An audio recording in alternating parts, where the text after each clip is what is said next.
오늘 제가 전할 말씀의 제목은 육체의 열매, 성령의 열매입니다. 성경은 저와 여러분을 주님께서 성도로 택하신 이유가 있다고 말씀하십니다. 그 택하신 이유 중 하나가 바로 하나님께서 원하시는 열매를 맺게 하기 위해서라고 말씀하십니다.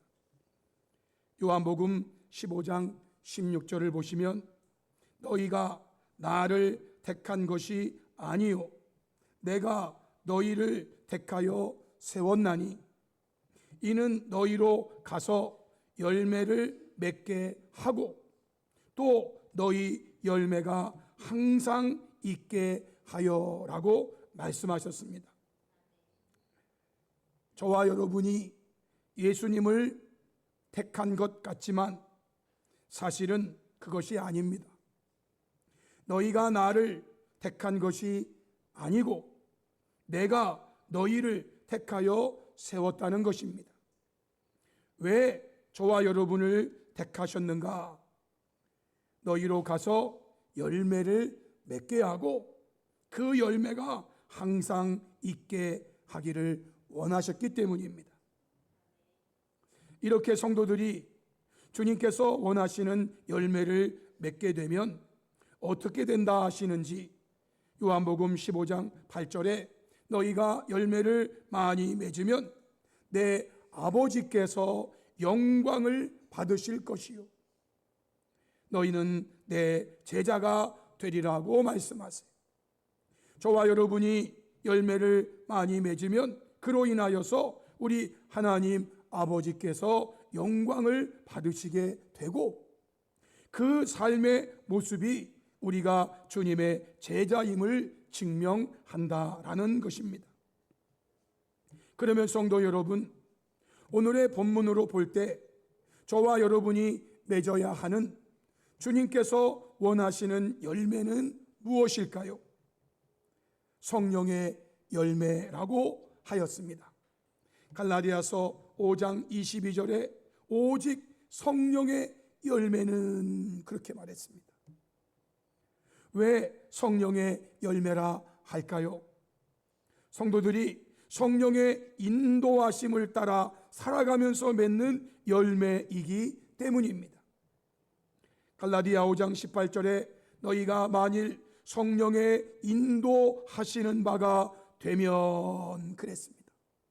성령의 인도하심을 따라 살아가면서 맺는 열매이기 때문에 성령의 열매라고 하였습니다. 이것을 다른 말로 하면 성령을 따라 행하는 모습이라고 16절과 25절에 말씀했어요. 내가 이르노니 너희는 성령을 따라 행하라. 만일 우리가 성령으로 살면 또한 성령으로 행할지니라고 하였어요. 성령을 따라 행하는 모습, 그 삶의 열매를 성령의 열매라고 하는 것입니다. 이러한 성령의 열매와 반대되는 열매가 있다고 말합니다. 일명 육체의 일, 육체의 열매라고 할 수 있습니다.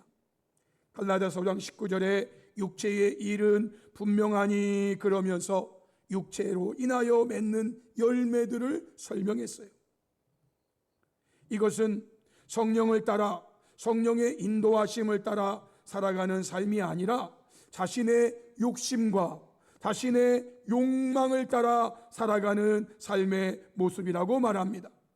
갈라디아 5장 16절 내가 이르노니 너희는 성령을 따라 행하라. 그리하면 육체의 욕심을 이루지 아니하리라. 육체의 욕심, 육체의 욕심. 현대어 성경은 이렇게 말했어요. 여러분에게 권합니다. 오직 성령께서 인도하는 대로만 따르십시오. 성령께서는 여러분이 어디로 가야 할지 또 무엇을 해야 할지를 가르쳐 주실 것입니다.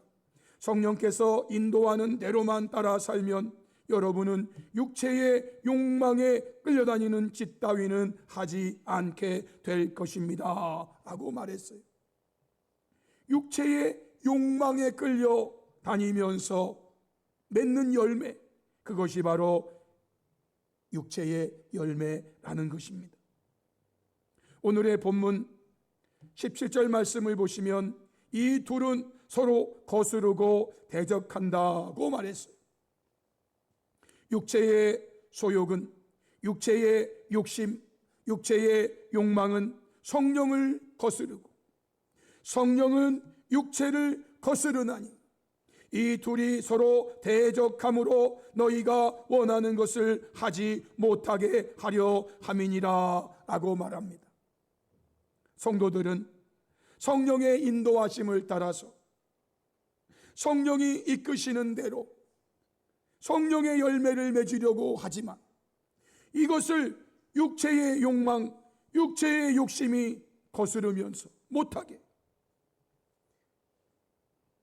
반대로 육체의 욕망, 육체의 욕심은 육체 원하는 대로 막 하고 싶은데 성령께서는 그렇게 하면 안 된다고, 그렇게 하면 안 된다고, 이 둘이 서로 대적해서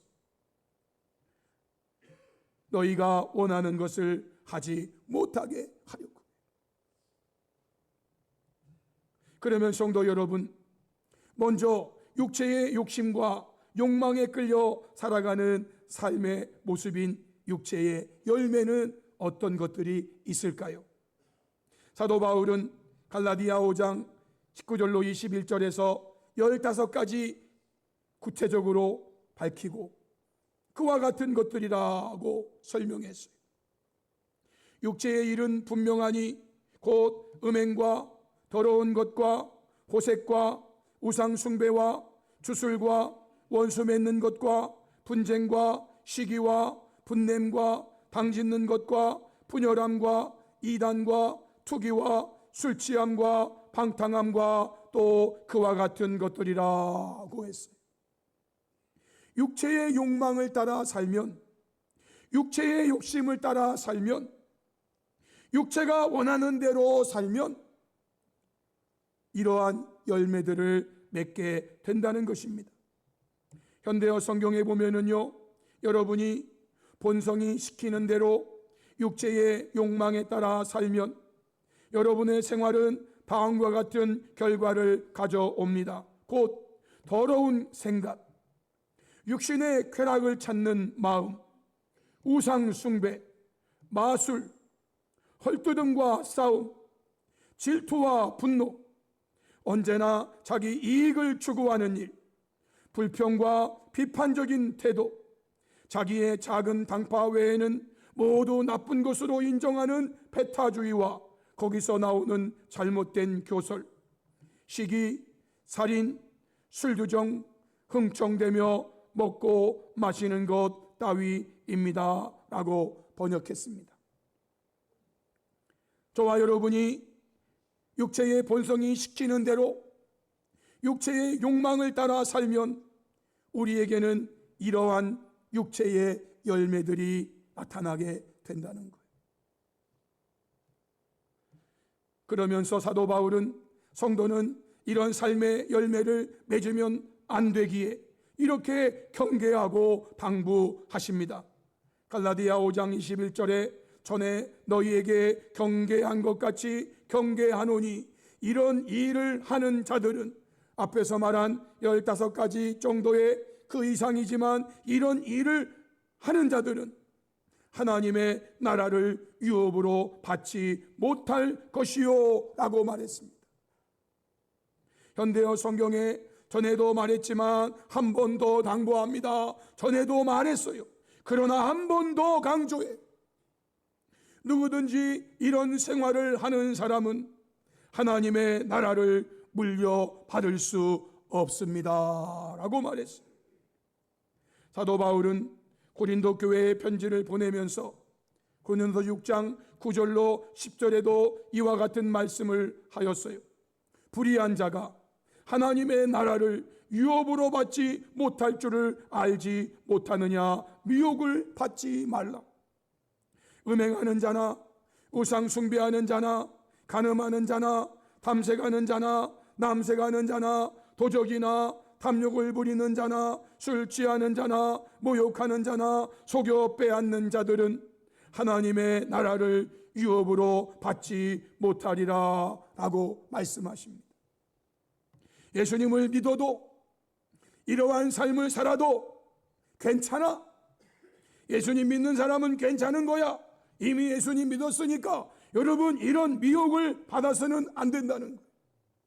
당시 고린도 교회에 그렇게 말하는 사람들이 있었어. 불의한 자가 하나님의 나라를 유업으로 받지 못할 줄을 알지 못하느냐.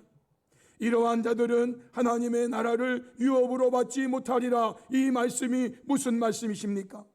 직접적으로 말하면 천국에 갈 수 없다라는 것입니다. 즉 지옥에 가게 된다. 이것이 직접적인 말씀이에요. 그러기 예수님께서는 이렇게 직접적으로 말씀하셨어요. 마가복음 9장 43절, 만일 내 손이 너를 범죄하게 하거든, 만일 너의 손이 이런 일을 하게 하거든 찍어버리라는 것입니다. 장애인으로 영생에 들어가는 것이 두 손 가지고 지옥 곧 꺼지지 않는 불에 들어가는 것보다 나으니라. 45절에는요, 만일 내 발이 너를 범죄하게 하거든, 너의 발이 이런 육체의 열매를 맺게 하거든 찍어버리라는 겁니다. 발이 저는 자로 영생에 들어가는 것이 두 발을 가지고 지옥에 던져지는 것보다 나으니라 말씀하세요. 49절에 만일 내 눈이 너를 범죄하게 하거든, 내 눈이 이러한 육체의 열매를 맺게 하거든 빼버리라는 것입니다. 한 눈으로 하나님의 나라에 들어가는 것이 두 눈을 가지고 지옥에 던지는 것보다 나으니라. 거기에는 지옥에서는요, 구더기도 죽지 않고 불도 꺼지지 아니하느니라. 사람마다 불로써 소금 치듯함을 받으리라 말씀하세요. 예수님께서는 직접적으로 말씀했어요.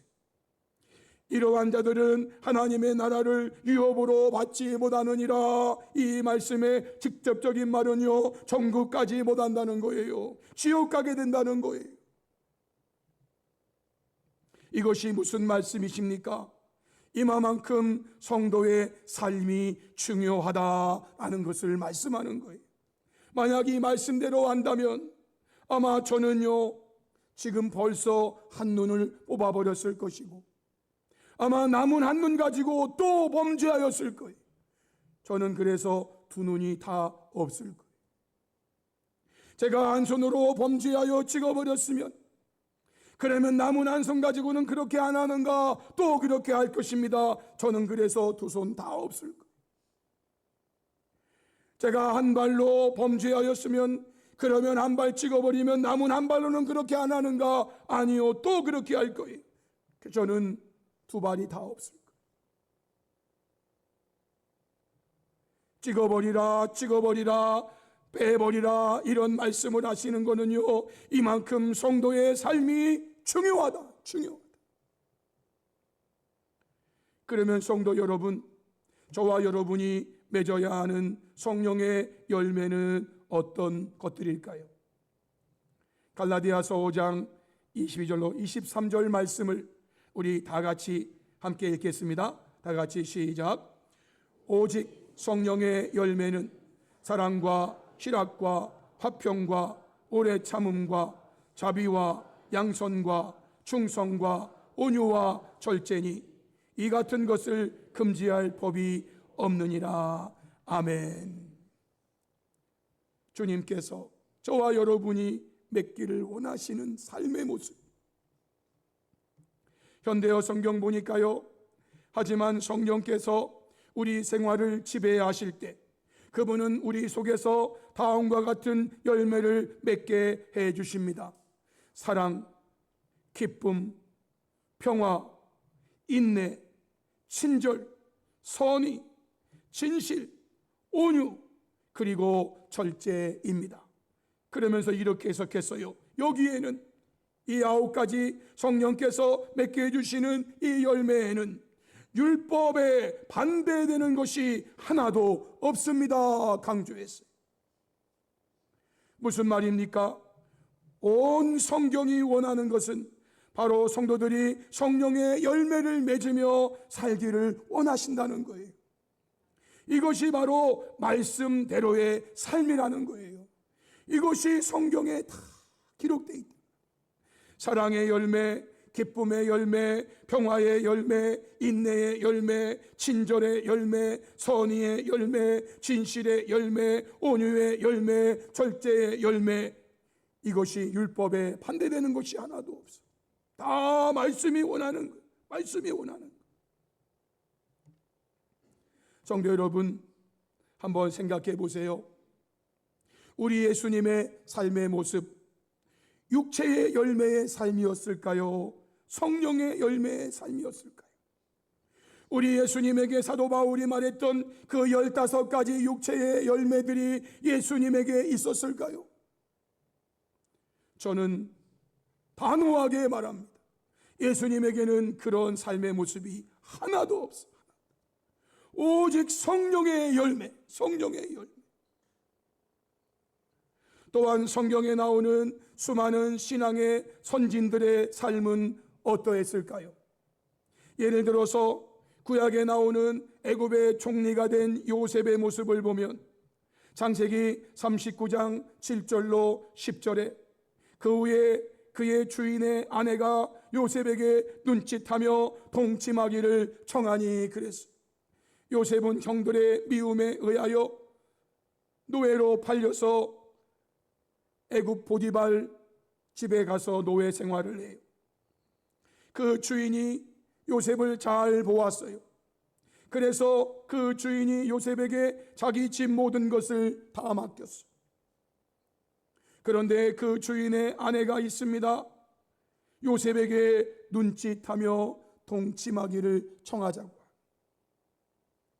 그때 요셉이 거절하면서 자기 주인의 아내에게 말합니다. 내 주인이 집안의 모든 소유를 간섭하지 아니하고 다 내 손에 위탁하였으니 이 집에는 나보다 큰 이가 없으며 주인 바로 아래 자기가 권력을 가지고 있다. 주인이 아무것도 내게 금하지 아니하였어도 네 마음대로 다 해라 그러면서도 금한 것은 당신뿐이니 당신은 그의 아내임이라. 그 주인의 아내에게 지금 대놓고 하는 말입니다. 그러면 이렇게 말했어요. 그런즉 내가 어찌 이 큰 악을 행하여 주인의 아내와 동침하는 것, 주인의 아내임을 분명히 알면서 그 아내와 동침하는 것, 내가 어찌 이 큰 악을 행하여 하나님께 죄를 지으리까 그랬어요. 그래도 여인이 주인의 아내가 날마다 요셉에게 동침하자고 정합니다. 그래서 요셉은요 아예 듣지 않고 동침하지 아니할 뿐만 아니라 함께 있지도 아니했다는 거예요. 요셉의 삶이 육체의 욕망을 따라 살아간 삶일까요? 아니면 성령을 따라 성령의 인도하심을 받으며 살아간 삶일까요? 이스라엘의 지도자가 된 모세의 삶을 히브리서 11장 2절 이후에 평가했습니다. 믿음으로 모세는 장성하여 바로의 공주의 아들이라 칭함받기를 거절하고 바로의 공주의 아들이라 칭함받는다면은요 세상의 모든 것들을 누릴 수 있는 자리예요. 이것을 거절하고 도리어 하나님의 백성과 함께 고난받기를 잠시 죄악의 낙을 누리는 것보다 더 좋아하고 그리스도를 위하여 받는 수모를 애굽의 모든 보화보다 더 큰 재물로 여겼으니 그리스도를 위하여 받는 수모를 애굽의 모든 보화보다, 당시 애굽은 세상을 평정한 제국이었기 때문에 세상에 있는 모든 보화들이 다 애굽으로 왔어요. 그 애굽의 모든 보화보다 그리스도를 위하여 받는 수모를 더 큰 재물로 여겼다. 상주심을 바라보았기 때문에 이러한 모세의 삶이 육체의 욕망을 따라 사는 삶이었을까요? 아니면 성령의 인도하심을 따라 사는 삶이었을까요? 바벨론의 총리가 된 다니엘도 있습니다. 다니엘 6장 4절에 보면 이에 총리들과 고관들이 국사에 대하여 다니엘을 고발할 근거를 찾고자 하였으나 아무 근거 아무 허물도 찾지 못하였으니 이는 그가 충성되어 아무 그릇됨도 없고 아무 허물도 없음이었더라 라고 말해요. 다니엘서 6장 22절에 다니엘의 말입니다. 나의 하나님이 이미 그의 천사들을 보내어 사자들의 입을 봉하셨으므로 사자들이 나를 상해하지 못하여 싸우니 이는 나의 무죄함이 그 앞에 명백함이오며 또 왕이여 나는 왕에게도 해를 끼치지 아니하였나이다 하니라 라고 말해요. 무슨 말입니까? 하나님도 나를 증언하신다는 거예요. 하나님도 나의 명백함을 입증해 주신다는 거예요. 다니엘은 어릴 적에 바벨론의 포로로 끌려왔어요. 소년이었을 때예요. 나라가 힘이 없어서 바벨론 침략을 받고 많은 포로들이 끌려가는 중에 바벨론도 어린아이로 끌려왔어요. 왕궁에 발탁이 되어서 공부하고 그래서 정계에 입문합니다. 어린 나이에 정계에 입문했어요. 지금 이 다니엘 6장 이때의 다니엘의 나이를 어떤 사람들은요 70대 중반으로 보고 어떤 사람들은 80대 중반으로 봅니다. 우리말로 하면 20대의 정계에 입문해서 지금 80세가 되기까지 정치인으로 살아오면서 당시 다니엘을 싫어했던 사람들이 그를 고발할 근거를 찾았어요. 여러분, 1년의 삶이 아니에요. 그의 모든 삶을 뒤졌지만 그에게서는 아무 근거, 아무 허물도 찾지 못했어요. 이는 그가 충성되어 아무 그릇됨도 없고 아무 허물도 없었기 때문이래요. 오직 그에게 허물이 있다면 하나님을 섬긴다는 것, 하나님에게 매일매일 기도한다는 것, 그것을 결국 근거로 삼고 허물로 삼아서 그를 사자굴 속에 집어넣어 버렸죠. 그런데요, 그런 다니엘을 향하여 하나님이 천사들을 보내셔서 사자들의 입을 봉하셨어요.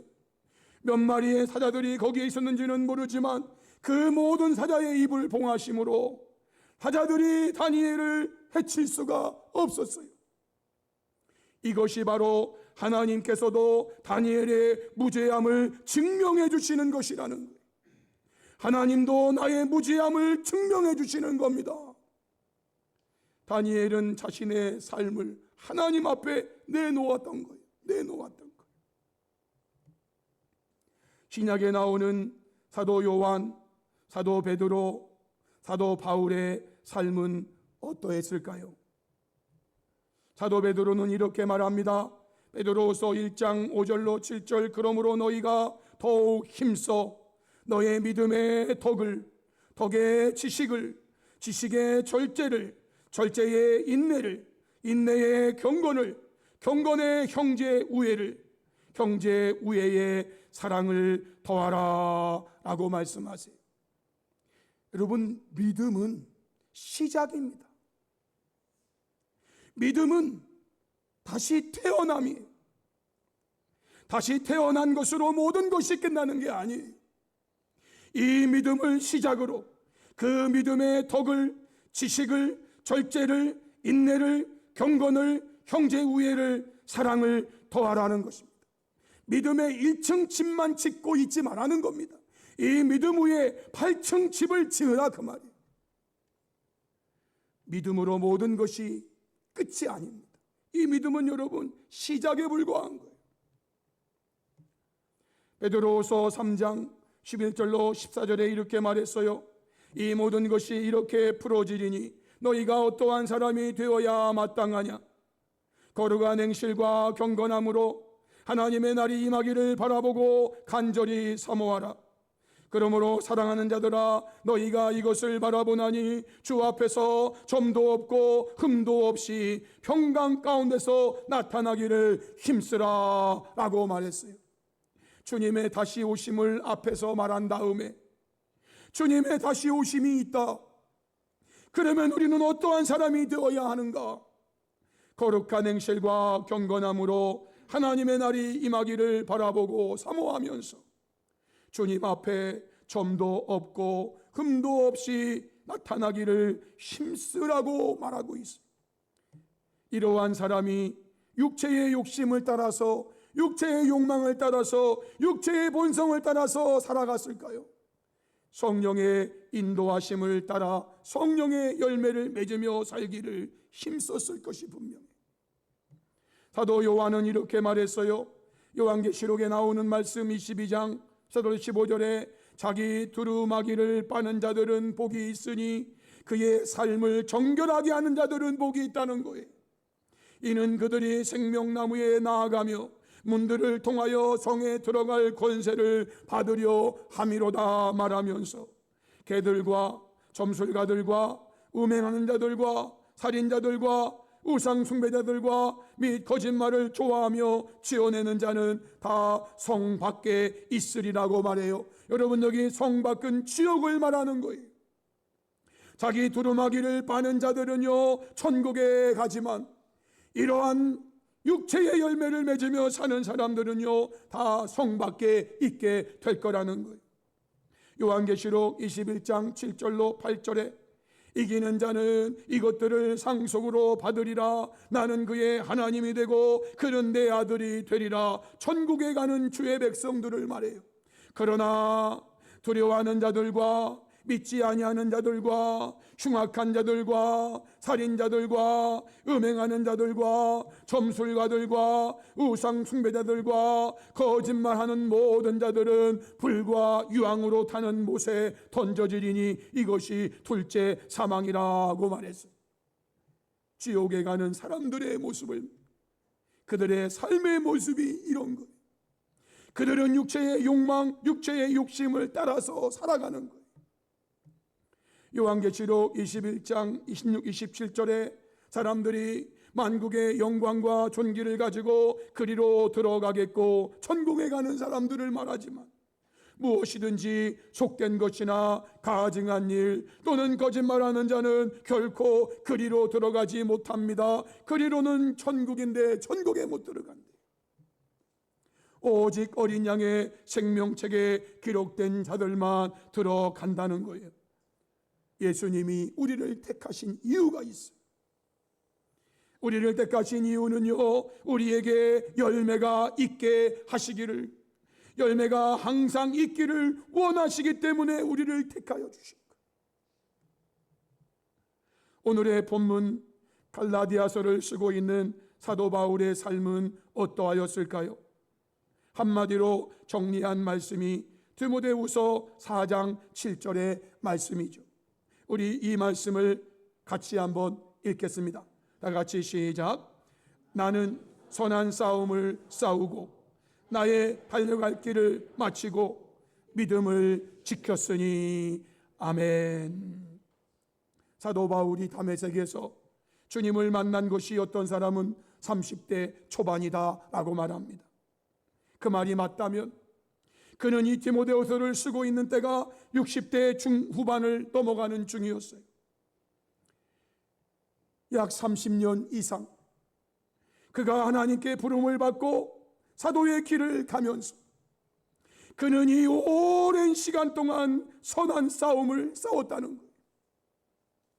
주님께 부름받은 그 순간부터 지금 죽음이 눈앞에 와 있는 이 순간까지 나는 선한 싸움을 싸웠다고 말해요. 얼마나 많은 미혹들이 있었을까요? 얼마나 많은 유혹들이 있었을까요? 뭐 그렇게 유골나게 살아? 대충대충 살아. 그냥 타협하면서 살아. 그냥 한 발은 세상에 한 발은 교회에 디디고 살아. 그런다고 뭐 되겠어? 이런 미혹들, 이런 유혹들이 얼마나 많이 있었겠어요. 그러나 그는 선한 싸움을 싸우며 왔다는 거예요. 그리고 달려갈 길을 이제는 마쳤다는 거예요. 그러면서 나는 믿음을 지켰다라고 말하고 있어요. 성도 여러분, 저와 여러분의 마지막 삶의 고백이 이 고백이 되기를 바랍니다. 나는 선한 싸움을 싸우고 나의 달려갈 길을 마치고 믿음을 지켰어요. 결론입니다.